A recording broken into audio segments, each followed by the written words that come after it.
नमस्कार दोस्तों, आज हम जानेंगे ट्रांसलेट करना उस तरह के वाक्यों को जिससे शक्ति या अशक्ति का बोध होता है।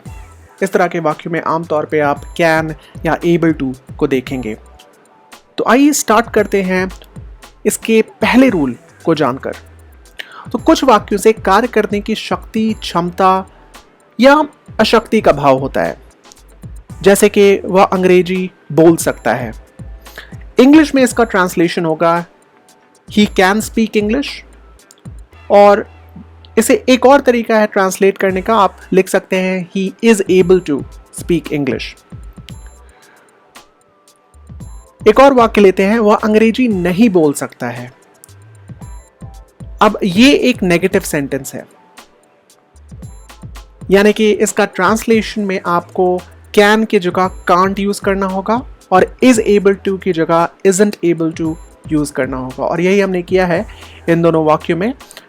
इसका ट्रांसलेशन हमने किया है ही कांट स्पीक इंग्लिश या फिर he isn't able to speak English.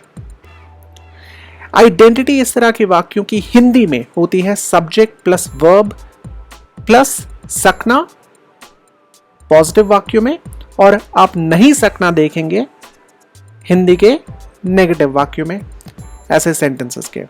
Formula इसको ट्रांसलेट करने का है subject plus can plus verb की फर्स्ट फॉर्म पॉजिटिव सेंटेंसेस के लिए, और नेगेटिव सेंटेंसेस के लिए आप फॉर्मूला यूज करेंगे सब्जेक्ट प्लस कांट या isn't able to plus verb की फर्स्ट फॉर्म। आइए अब रूल बी की तरफ जाते हैं। तो कुछ वाक्यों से किसी के कुछ हो सकने या नहीं हो सकने की क्षमता या शक्ति का बोध होता है, जैसे कि वह महान बन सकता है या वह महान हो सकता है। इसका ट्रांसलेशन होगा ही कैन बी ग्रेट। एक और एग्जाम्पल लेते हैं, वह नेता नहीं बन सकता है या वह नेता नहीं हो सकता है। इसका ट्रांसलेशन होगा he can't be a leader. अब आप नोटिस करेंगे कि इन वाक्यों में हमने किसी काम को करने की नहीं बल्कि कुछ होने या बनने की बात की है, इसलिए हमने इन दोनों ही वाक्यों में बी का प्रयोग किया है।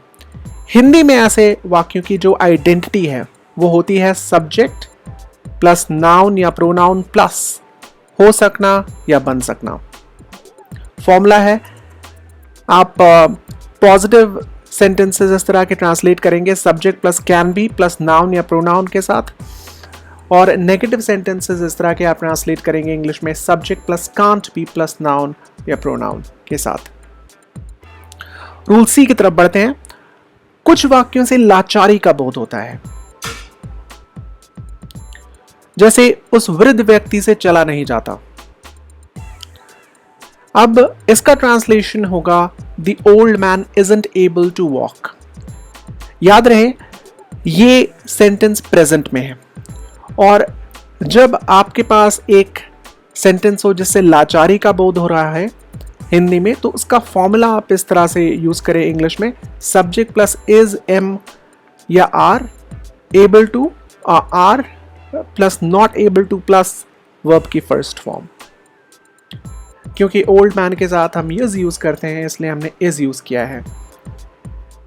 अगर कुछ और प्रोनाउंस होते तो हम कह सकते थे you are not able to walk, I am not able to walk, she is not able to walk, they are not able to walk. So is am are depend करता है क्या सब्जेक्ट है आपका इस पर। अब पास्ट का ऐसे वाक्यों में एग्जाम्पल लेते हैं, उस वृद्ध व्यक्ति से चला नहीं जा सका। इसका ट्रांसलेशन होगा the old man wasn't able to या कुडंट वॉक। राइट, तो आपके पास दो ऑप्शन है। फॉर्मूला इस तरह के सेंटेंसेस का होगा subject plus was not able to या कुडंट प्लस वर्ब की फर्स्ट फॉर्म। एक और एग्जांपल लेते हैं, और इस बार ये एग्जांपल है फ्यूचर टेंस में। उस वृद्ध व्यक्ति से चला नहीं जा सकेगा। The old man will not be able to walk होगा इसका ट्रांसलेशन।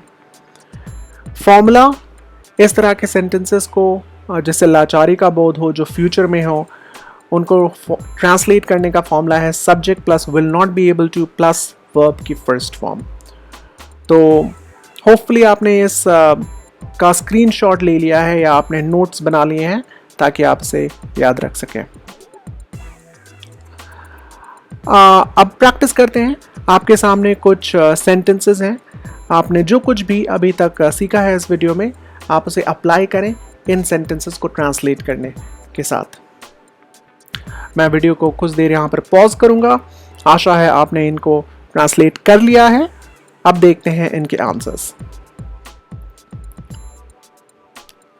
ग्रेट, सो होपफुली आप के पास भी सेम आंसर्स आए। अगर नहीं आए तो आप वीडियो को थोड़ा पीछे करके देखें कि क्यों आपके आंसर्स नहीं मैच किए इन आंसर्स के साथ।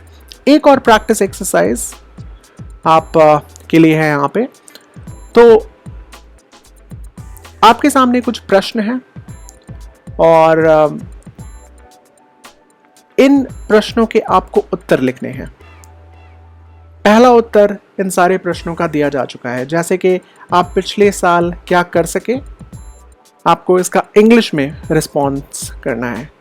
तो आप ये कह सकते हैं I could graduate from college या I was able to graduate from college, right. और भी जो कुछ आप कर सके वो आप लिख सकते हैं। वैसे तो मैंने यहाँ पर आपको दो वाक्यों को रिस्पॉन्ड करने के लिए कहा है, लेकिन अगर आप और भी उत्तर लिख सकें तो बहुत अच्छा होगा। और यही आप बाकी सारे जो प्रश्न दिए गए हैं उसके साथ भी करें।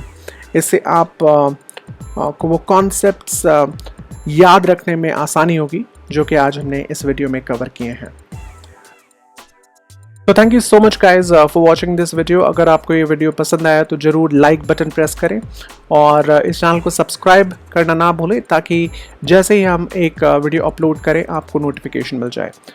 Thank you so much for watching. Until next time, bye bye.